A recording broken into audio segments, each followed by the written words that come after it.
Aqui nós vamos começar a ler na página 306. Aranhas raras e sistemas de escrita esquecidos.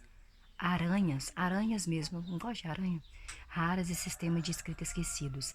A ciência moderna e os impérios modernos foram motivados pela incessante sensação de que talvez algo importante os esperasse além do horizonte. Algo que era melhor explorar e dominar. Mas a relação entre a ciência e o império era muito mais profunda.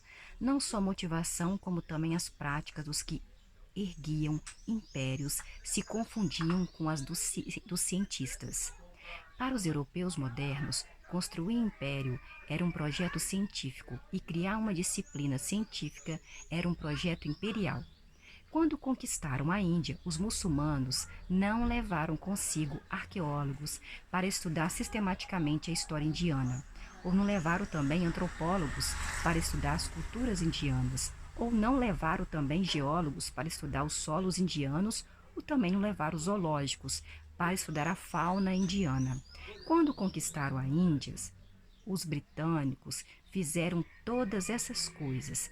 Em 10 de abril de 1802, foi lançado o Grande Levantamento da Índia, que durou 60 anos, e com a ajuda de dezenas de milhares de guias, estudiosos e trabalhadores nativos, os britânicos mapearam cuidadosamente toda a Índia, demarcando fronteiras, medindo distâncias, inclusive calculando pela primeira vez a altura exata do Monte Everest ou dos outros picos dos Himalaias. Os britânicos exploraram os recursos militares das províncias indianas e a localização das minas de ouro, mas também se deram ao trabalho de coletar informações sobre aranhas indianas raras, catalogar borboletas coloridas, estudar as origens antigas de línguas indianas extintas e escavar ruínas esquecidas. Mohenjo-Daro foi uma das principais cidades da civilização do Vale do Rio Indo, que floresceu no terceiro milênio antes de Cristo e foi destruída por volta de 1900 antes de Cristo. Antes dos britânicos, nenhum governante da Índia, nem os Mauryaas, nem os Guptas, nem os sultões de Delhi, nem os grandes mogóis havia prestado atenção às ruínas.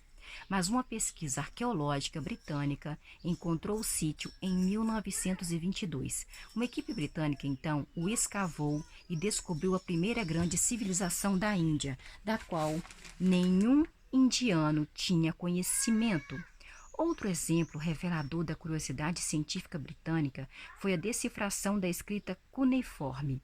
Este foi o principal sistema de escrita usado em todo o Oriente Médio por quase 3.000 anos, mas a última pessoa capaz de lê-lo provavelmente morreu no começo do primeiro milênio da era cristã. Desde então, os habitantes da região frequentemente encontravam inscrições cuneiforme em monumentos, em estelas, ruínas antigas e cerâmicas quebradas. Entretanto, eles não faziam ideia de como ler os rabiscos estranhos e angulares, e até onde sabemos, nunca tentaram ler. A escrita cuneiforme chamou a atenção dos europeus em 1618, quando o embaixador espanhol na Pérsia foi visitar as ruínas da antiga Persépolis, onde viu inscrições que ninguém soube lhe explicar. Notícias sobre a escrita desconhecida se espalharam entre os especialistas europeus e aguçaram sua curiosidade. Em 1657, estudiosos europeus publicaram a primeira transcrição de um texto cuneiforme de Persépolis. E surgiram-se cada vez mais transcrições, e por quase 2 séculos estudiosos no Ocidente tentaram decifrá-los. Nenhum deles conseguiu decifrá-los.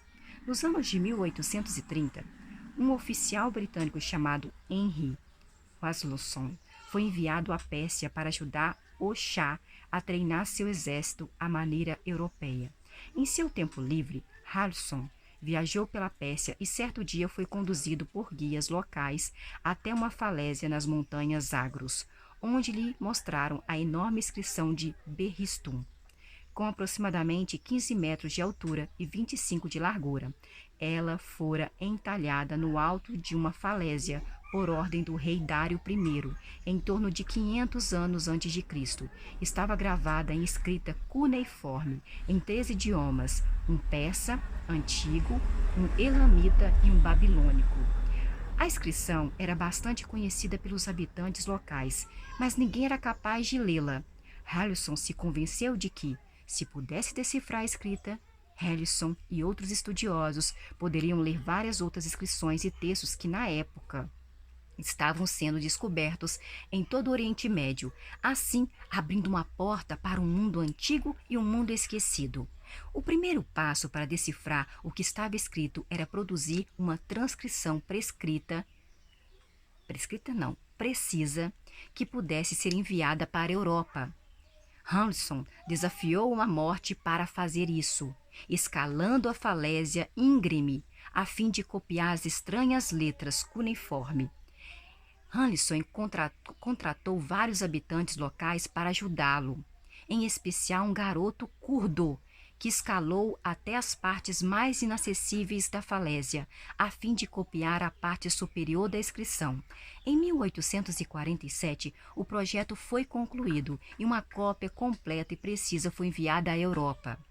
Harrison não se deu por satisfeito. Sendo oficial do exército, Harrison tinha missões militares e missões políticas para cumprir, mas sempre que tinha um momento livre, se debruçava sobre a escrita secreta. Harrison experimentou um método após outro e finalmente conseguiu decifrar a parte da inscrição em persa antigo. Essa era a mais fácil, já que o persa antigo não era tão diferente do persa moderno, que Harrison conhecia muito bem.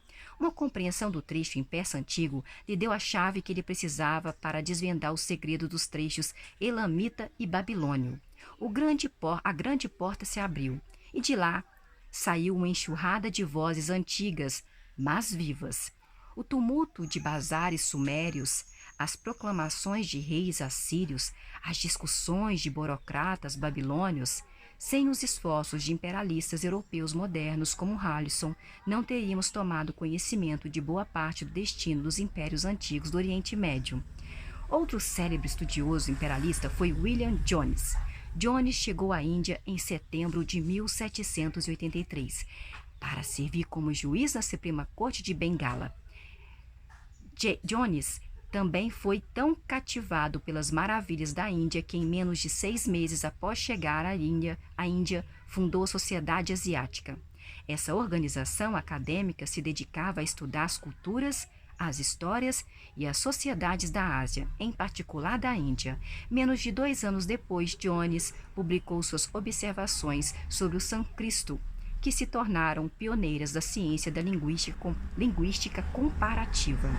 Em seus textos, Jones apontou similaridades surpreendentes entre o sânscrito,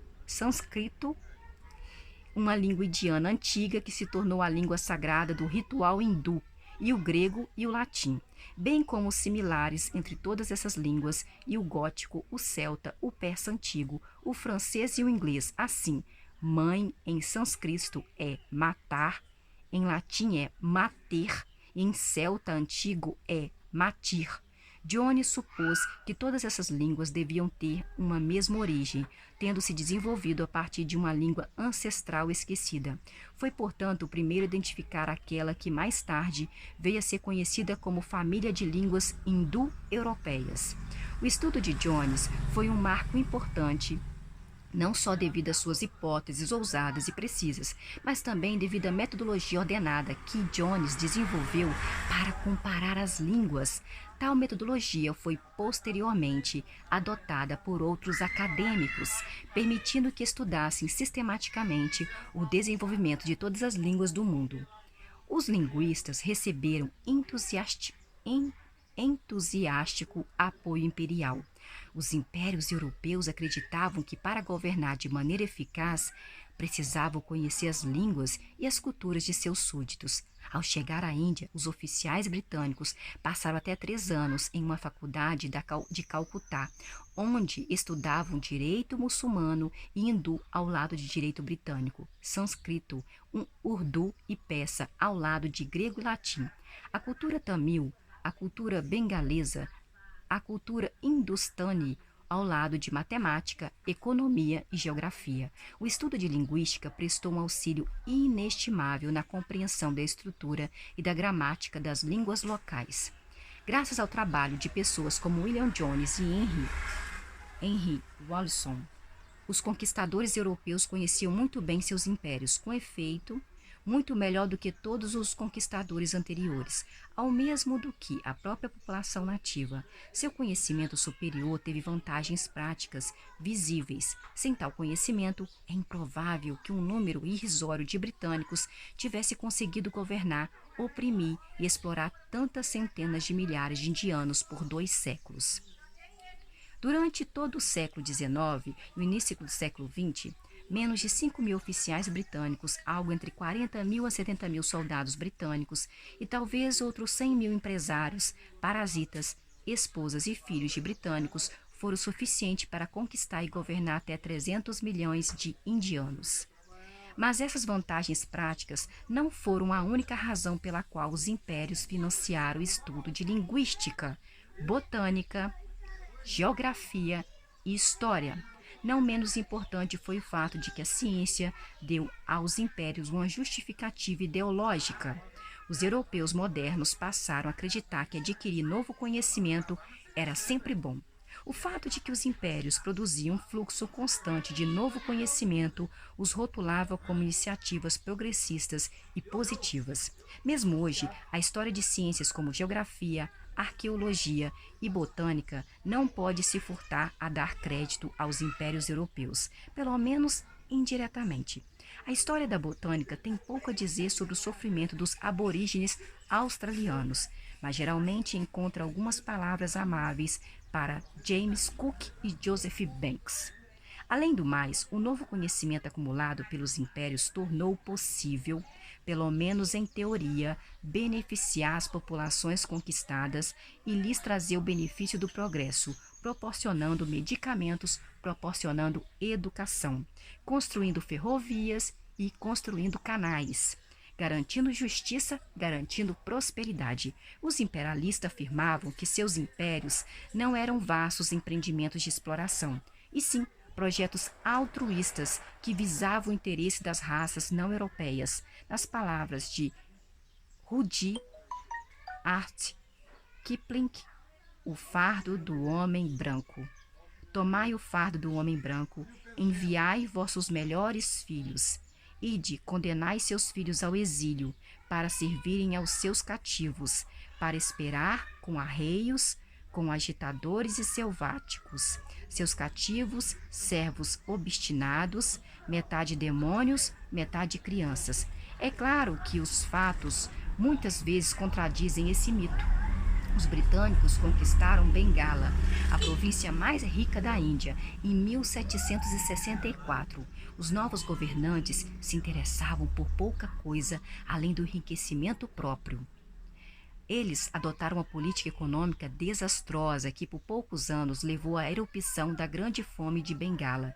Começou em 1769 e atingiu níveis catastróficos em 1770 e durou até 1773, 3 anos. Cerca de 10 milhões de bengaleses, um terço da população da província, morreram nessa calamidade.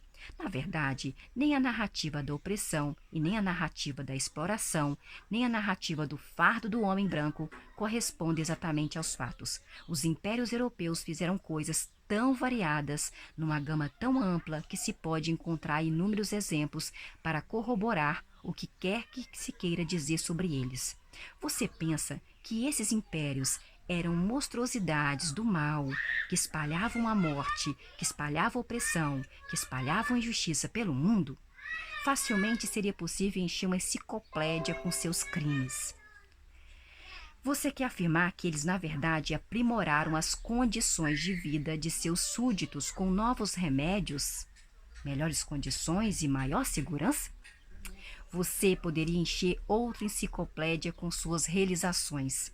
Devido à sua íntima colaboração com a ciência, esses impérios exerceram tanto poder e mudaram o mundo a tal ponto que talvez não possam ser simplesmente rotulados como bons ou maus. Criaram um mundo tal como o conhecemos hoje. incluindo as ideologias que usamos para julgá-los. Mas a ciência também foi usada pelos imperialistas para fins mais sinistros. Biólogos, antropólogos e até mesmo linguistas forneceram provas científicas de que os europeus não são os europeus, eles são sim superiores a todas as outras raças e, consequentemente, têm o direito, se não talvez o dever de governá-las. Depois que William Jones afirmou que todas as línguas indo-europeias descendem de uma única língua antiga, muitos acadêmicos ficaram ávidos por descobrir quem havia sido os falantes dessa língua. Eles observaram que os primeiros falantes de sânscrito, que invadiram a Índia a partir da Ásia Central há mais de 3.000 anos, se haviam autodenominado Arya. Os falantes da língua persa mais antiga se autodenominavam Airia. Por isso, os estudiosos europeus concluíram que as pessoas que falaram a língua primordial que deu origem ao sânscrito e ao persa e também ao grego, ao latim, ao gótico e ao celta provavelmente se autodenominaram arianas, e poderia ser uma coincidência que aqueles que fundaram as magníficas civilizações indianas, persas, gregas e romanas fossem todos arianos. Em seguida, acadêmicos britânicos, franceses e alemães associaram a teoria linguística sobre os arianos diligentes com a teoria de seleção natural de Darwin e postularam que os arianos eram não só um grupo linguístico, como também uma entidade biológica, uma raça. Os arianos eram uma raça.